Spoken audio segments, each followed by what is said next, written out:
बिस्मिल्लाहिर्रहमानिर्रहीम।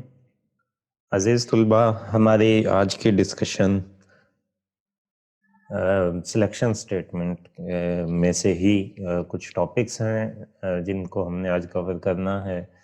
उसमें आपके पास इफ़ एल्स इफ स्टेटमेंट है और नेस्टेड इफ स्टेटमेंट है। इसके बारे में हमारी डिस्कशन है।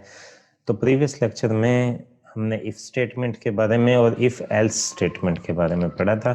तो आज हमने देखना कि मल्टीपल इफ एल्स इफ जो है ये कॉम्बिनेशन किस तरह इस्तेमाल किया जाता है और नेस्टेड इफ क्या है, इसका कैसा स्ट्रक्चर है, ये किस तरह सी प्लस प्लस में बतौर सिलेक्शन स्ट्रक्चर इस्तेमाल होते हैं। तो दोनों को बारी बारी जो है वो हमने सीखना है, स्टडी करना है। सबसे पहले इफ एल्स इफ की अगर बात करें तो इसको लैडर स्टेटमेंट भी कहते हैं। इफ एल्स इफ को इफ एल्स स्टेटमेंट जो है ये मखसूस ब्लॉक को चूज़ करने के लिए है from the many blocks available. यानी बहुत सारी कंडीशंस में से कोई एक कंडीशन ट्रू हो तो कोई एक सेट ऑफ स्टेटमेंट जो है वो एग्जीक्यूट हो, उसके लिए हम इफ एल्स इफ जो है वो इस्तेमाल कर सकते हैं। आमतौर पे दो कंडीशन, एक कंडीशन हो तो आप इफ स्टेटमेंट लगाते हैं, अगर दो कंडीशन हो तो आप इफ एल्स स्टेटमेंट लगाते हैं। तो अगर मल्टीपल कंडीशंस हों जिनमें से किसी एक के ठीक होने पे मखसूस सेट ऑफ स्टेटमेंट्स या कमांड्स एग्जीक्यूट हों तो उसके लिए आप इफ एल्स इफ स्टेटमेंट जो है वो इस्तेमाल करते हैं। ठीक है, यानी कि जहां मैनी ऑप्शंस अवेलेबल हों और उसमें से कोई एक ऑप्शन एग्जीक्यूट होना हो, कोई एक ऑप्शन ट्रू हो, तो ये काम इफ एल्स स्टेटमेंट बड़ी आसानी से कर सकती है। इफ एल्स इफ स्टेटमेंट किस तरह वर्क करती है, इससे ये जो आप टारगेट अचीव करना चाहते हैं ये किस तरह से कर सकते हैं। तो उसके लिए हमें पहले इसका सिंटैक्स अंडरस्टैंड करना होगा, इसको लिखना कैसे है, इसको यूज़ कैसे किया जाता है सी प्लस प्लस में। सो सिंटैक्स बहुत सिंपल है। सो अगर आप ये देखें, ये ग्रीन बैकग्राउंड में मैंने ये सिंटैक्स इसका लिखा है। यहाँ पे बहुत सिंपल स्टार्टअप है इसका, जैसे सिंपल इफ स्टेटमेंट का था। इफ लिखेंगे, पैरेंथेसिस में कंडीशन लिखेंगे और जो भी फर्स्ट कंडीशन का ब्लॉक होगा या स्टेटमेंट होगी उसको करली ब्रैकेट्स में एनक्लोज कर देंगे। अगर सिंगल स्टेटमेंट हो तो ये करली ब्रैकेट्स लगाने की ज़रूरत नहीं पड़ेगी। जैसे ही पहली कंडीशन का ब्लॉक कंप्लीट होगा उसके बाद लिखा जाएगा एल्स इफ, और फिर इफ के अंदर कुछ कंडीशन लिखी जाएगी।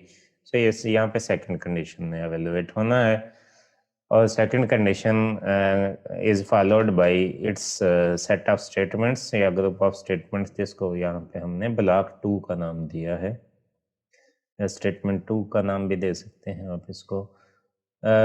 It can be followed by any number of else if. Else if देखें, ये इफ इनिशियली था, फिर else if, then followed by else if and so on. और फाइनली जब सारी कंडीशंस जो हैं वो चेक हो जाएंगी, if still there is another option, तो फिर हम जो है वो फाइनली लास्ट में एल्स लिख के आखिरी जो आपके पास पॉसिबल सिचुएशन बनेगी उसकी स्टेटमेंट को एग्जीक्यूट कर देंगे। सो ये सादा सा एक सिंटैक्स है, बड़ी आसानी से समझा जाने वाला एक सिंटैक्स है।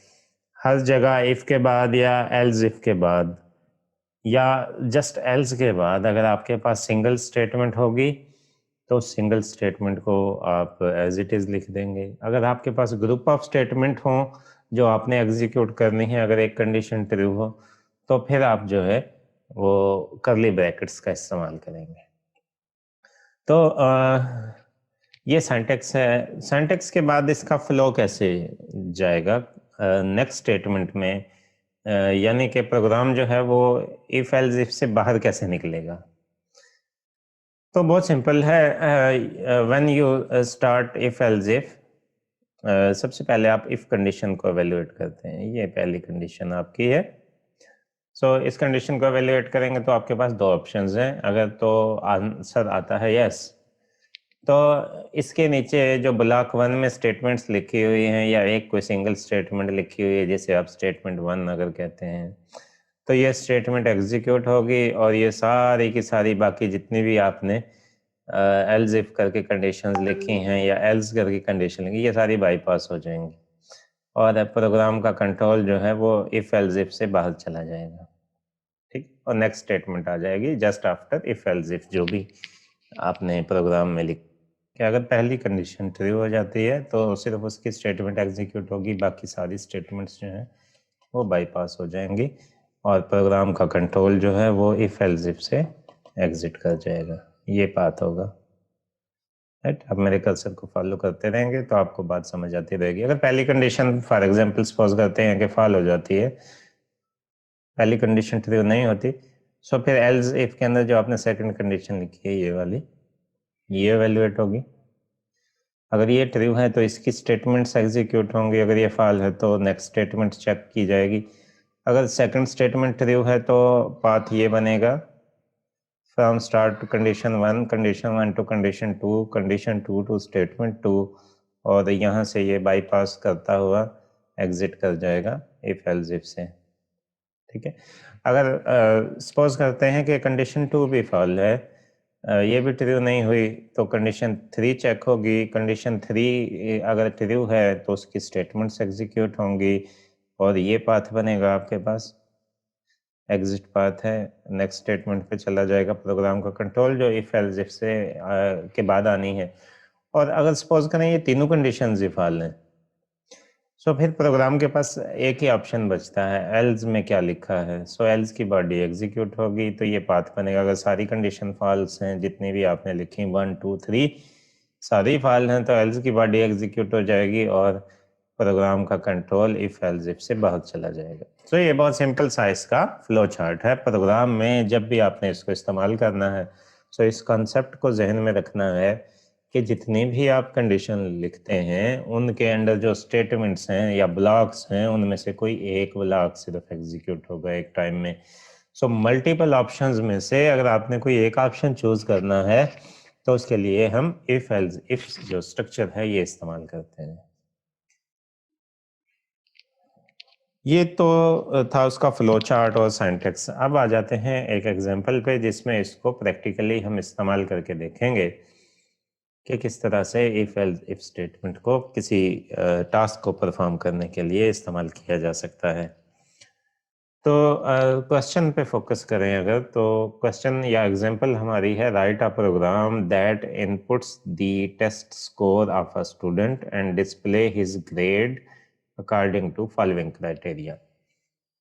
ये एक टेबल है हमारे पास जिसमें स्टूडेंट के मार्क्स देखने हैं। अगर वो greater than or equal to 90 हो तो ए ग्रेड बताए, 80 टू 89 हो तो बी ग्रेड बताए, 70 टू 79 हो तो बताए कि सी ग्रेड है, 60 टू 16 है। मतलब यूज़र ने सिर्फ मार्क्स पुट करने हैं और हमारा प्रोग्राम बताएगा कि जो स्टूडेंट है उसका ग्रेड कौन सा है। ठीक है, आप सारे इस तरह के सिस्टम से फेमिलियर हैं क्योंकि हमारे यहाँ भी GCUF में भी इसी तरह का ग्रेडिंग सिस्टम जो है वो इस्तेमाल होता है ग्रेडिंग के लिए। तो अब आप ये देखें कि आपके पास एक नहीं मल्टीपल ग्रेड्स हैं, ABCDF, राइट। सो देखने की चीज़ ये है कि जब भी आप किसी स्टूडेंट के मार्क्स एंटर करेंगे तो उसका कोई एक ग्रेड होगा, एक टाइम में एक से ज़्यादा ग्रेड नहीं हो सकता। ठीक है, ए होगा या बी होगा या सी होगा या डी ग्रेड होगा उसका, इसके अलावा नहीं हो सकता। इसके अलावा अगर कोई ऑप्शन है तो वो फेल का ऑप्शन है। ठीक है, सो ये मल्टीपल आपके पास ऑप्शंस हैं, इन ऑप्शंस में से किसी एक को पिक करना है आपके प्रोग्राम ने, ए को, बी को, सी को या डी को। सो ये बिल्कुल टेलर मेड सिचुएशन है इफ एल्स इफ स्टेटमेंट को इस्तेमाल करने के लिए। तो इसका प्रोग्राम देखें जी, इसमें इसको प्रैक्टिकली इस्तेमाल किया गया है। ये स्टार्ट में इसकी हेडर फाइल्स हैं, यहाँ से आपका मेन प्रोग्राम जो है वो स्टार्ट होता है। ये स्कोर एक वेरिएबल लिया है, एक इंटीजर वेरिएबल लिया है, स्कोर इंट डाटा टाइप है इसकी, स्कोर वेरिएबल का आपने नाम रखा है। ठीक है, यूजर को कहते हैं कि टेस्ट का स्कोर एंटर करे, एंटर योर टेस्ट स्कोर, ये बताने के लिए है और ये एक्चुअली लेने के लिए है। यूजर जो वैल्यू देगा उसको पढ़ने के लिए है, सी इन स्कोर। तो यूजर ने जो भी वैल्यू देनी है वो स्कोर को असाइन हो जाएगी, वो स्कोर की डाटा वैल्यू होगी। स्कोर एक वेरिएबल लिया है हमने, यूजर डिफाइन वेरिएबल है। अब उसको एवेल्युएट करना है। कहाँ से शुरू करना है? ग्रेटर आर इक्वल टू 90 से शुरू करना है। जो पहली कंडीशन है, if score is greater or equal to 90, अगर ये कंडीशन ट्रू है, जो यूजर ने स्कोर एंटर किया अगर वो ग्रेटर आर इक्वल टू 90 है, तो क्या डिस्प्ले करे स्क्रीन पे? Your grade is A. यही टेबल हमें बता रहा था कि अगर score greater or equal to 90 हो तो ग्रेड ए बता दे। ओके, इसी तरह एल्स इफ अगर ऐसा नहीं है, पहली कंडीशन फॉल हो गई, score greater or equal to 90 नहीं है, तो अगली कंडीशन पर चलते हैं। अगली कंडीशन है else if score is greater or equal to 80।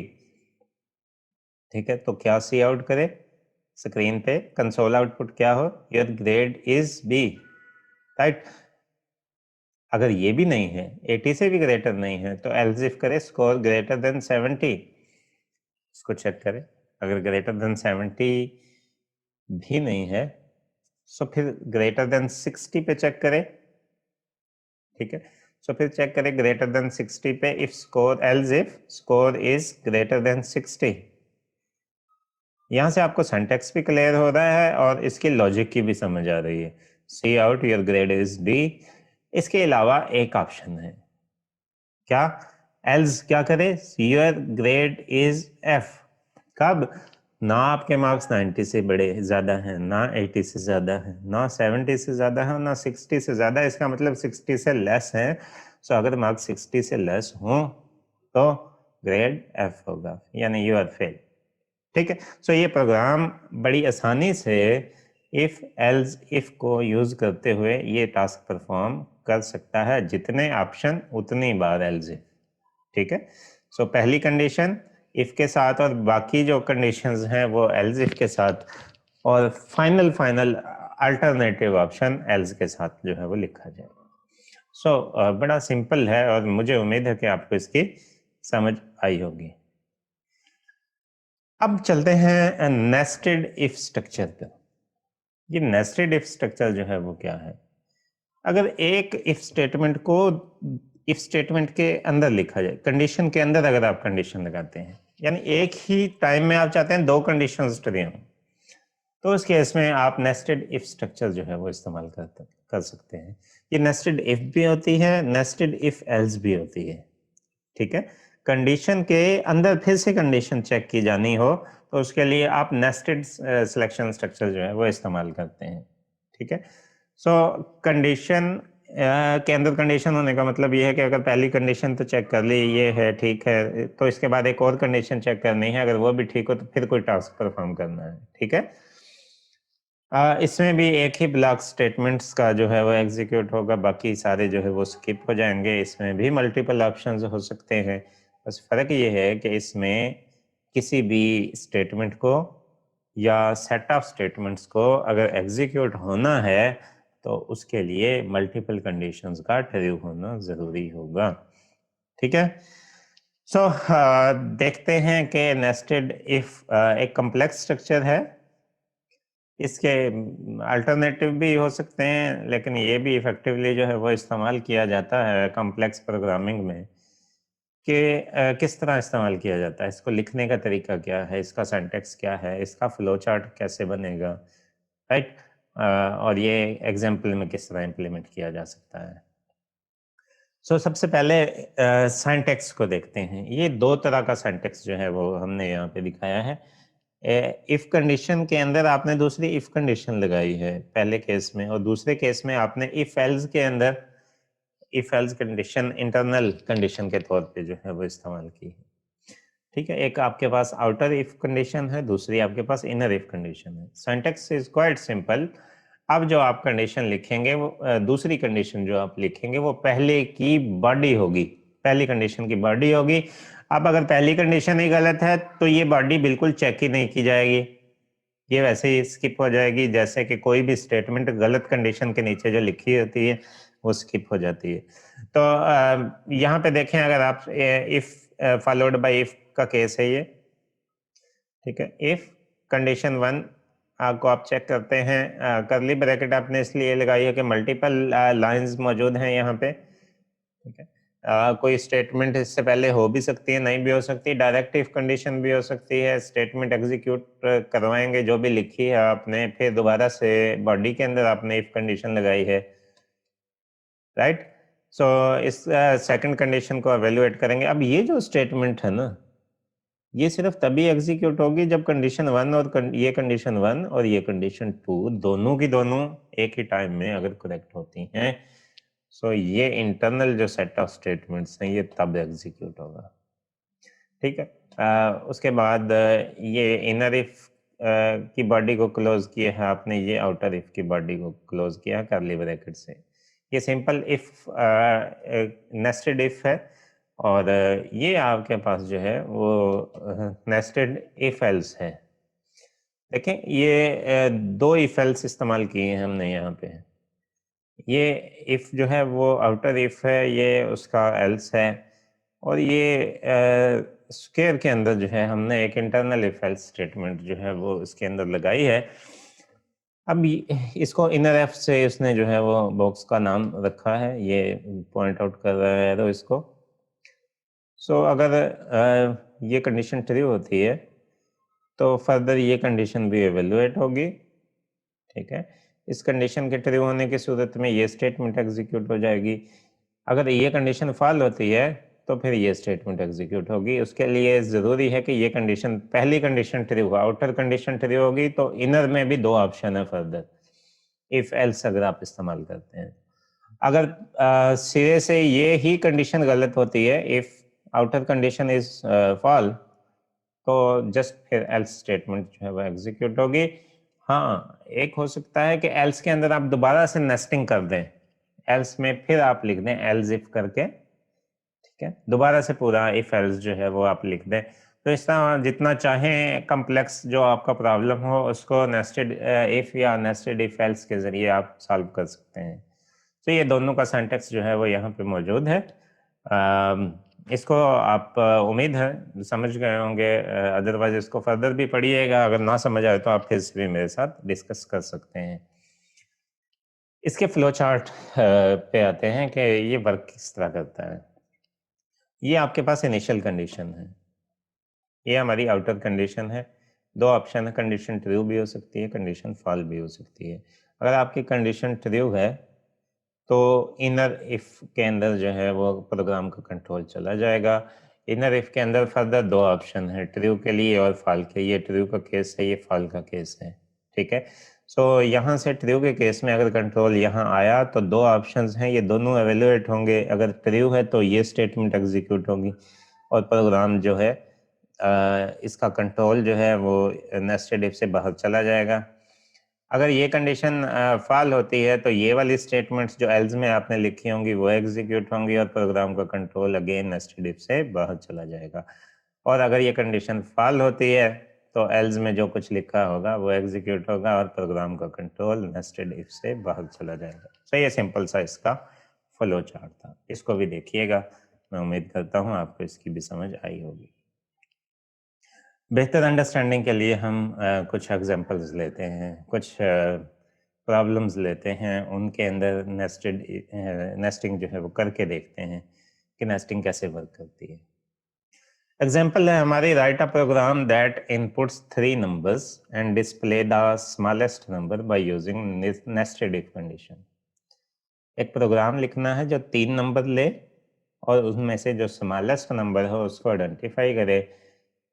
किस तरह करें? नेस्टेड इफ कंडीशन को इस्तेमाल करके आपने ये टास्क परफॉर्म करना है। ये इसमें कंडीशन लगा दी कि आपने इसी तरह करना है, ठीक है। सो हम उसको फॉलो करेंगे कि नेस्टेड इफ के जरिए 3 नंबर जो हमने इनपुट लिए हैं उनमें से स्मॉलेस्ट कैसे आइडेंटिफाई किया जा सकता है। हेडर स्टार्ट में एज यूजुअल यहाँ से आपका मेन प्रोग्राम स्टार्ट हुआ।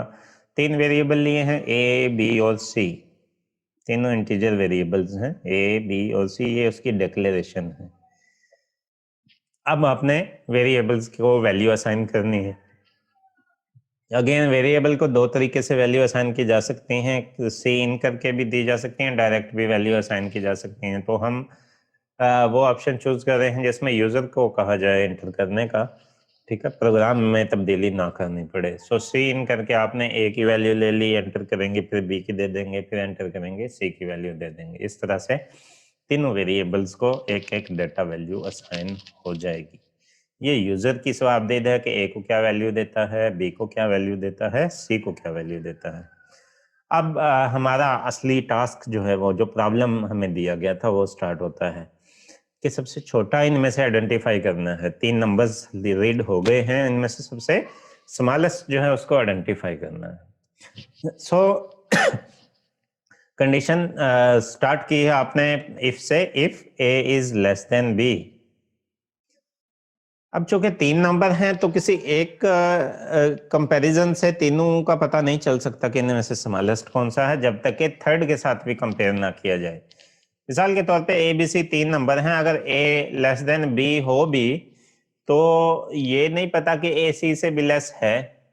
ऑफ कोर्स हमें नहीं पता, तो हमें वो भी चेक करना पड़ेगा। सो पहली कंडीशन आपने क्या लगाई, if A is less than B, और इसके अंदर जो है वो आपने दूसरी नेस्टिंग की है, if followed by if A is less than C, right. तो इसमें हम ये देख रहे थे कि अगर ये दोनों कंडीशन ट्रू हो जाती हैं, ए लेस देन बी और ए लेस देन सी, तो इससे ऑब्वियसली क्लियर हो जाता है कि ए स्मॉलेस्ट नंबर है। तो हमें जो ऑब्जेक्टिव था वो अचीव हो जाता है कि ए इज स्मॉलेस्ट। अगर नहीं है ऐसा, मतलब ए बी से तो स्मॉलर था, A is less than B, लेकिन ये कंडीशन सही नहीं है, A is less than C. A B से छोटा है लेकिन ए सी से छोटा नहीं है, तो साफ जाहिर है फिर सी सबसे छोटा होगा। तो एल्स करके उसने ये बताया है कि अगर ये पहली दोनों कंडीशन ट्रू हो जाए तो A is smallest number, else C is the smallest number. ठीक हो गया जी। सो यहाँ से आपका एक टास्क जो है वो कंप्लीट हो गया। अब इस इफ का एल्स का ऑप्शन भी आपने रखा है, else if B is less than C. अगर बी जो है वो सी से छोटा हो, ठीक है। अब आपने देखे एल्स के अंदर दोबारा से जो है वो नेस्टिंग की है, else if B is less than C, ठीक है। तो यहाँ से पहली कंडीशन ही गलत हो गई थी, ए लेस देन बी नहीं था मिसाल के तौर पे, तो ये कंडीशन तो सारी एवेल्युएट ही नहीं होगी। ये मेरे कर्सर को अगर आप देखें, सो मैं इसको हाईलाइट करके दिखाता हूँ, ये एरिया तो फिर एग्जीक्यूट ही नहीं होगा, ये जिसको मैं एन सर्कल कर रहा हूँ। If A is less than B, अगर ए बी से छोटा था ही नहीं तो फिर ये तो चेक ही नहीं होगा, ठीक है। सो फिर अल्टरनेटिवली क्या चेक करना है, if B is less than C, ठीक है। तो इसमें आएंगे if B is less than C, then cout B is the smallest number, ठीक है।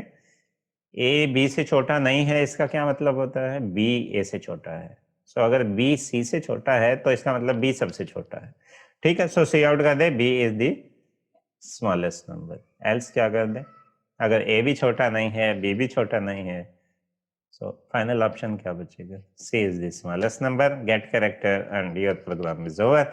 सो इसने ये नंबर लिए हैं 20, 35 और 13। अगर इन्हीं नंबर्स को ए 20 है, बी 35 है और सी 13 है, इन्हीं नंबर्स को अपनी कंडीशंस के अकॉर्डिंग अगर एवेल्युएट करके देखते हैं तो बड़ी आसानी से आप देख सकते हैं। पहली कंडीशन फॉल है, A is less than B, 20 is not less than 35, ठीक है। सो पहला पोर्शन तो एज इट इज स्किप हो गया, पहली कंडीशन ही गलत है, A is not less than B, ये कंडीशन फॉल हो गई। ये इसका पूरा का पूरा ब्लॉक स्किप हो जाएगा। एल्स में जाएंगे सीधे, ठीक है। एल्स में जाके देखेंगे कि बी सी से छोटा है कि नहीं है। ओके, बी सी से छोटा नहीं है, ये कंडीशन भी फॉल हो गई। सो इसकी एल्स में जाएंगे, एल्स क्या प्रिंट करवाएगी, C is smallest, yes C is the smallest number. So इस तरह आपका पूरा प्रोग्राम जो है उसका फ्लो आप आसानी से समझ सकते हैं, ठीक है। तो यहाँ नेस्टिंग बार बार इस्तेमाल हुई है और हम उसे आसानी से देख सकते हैं।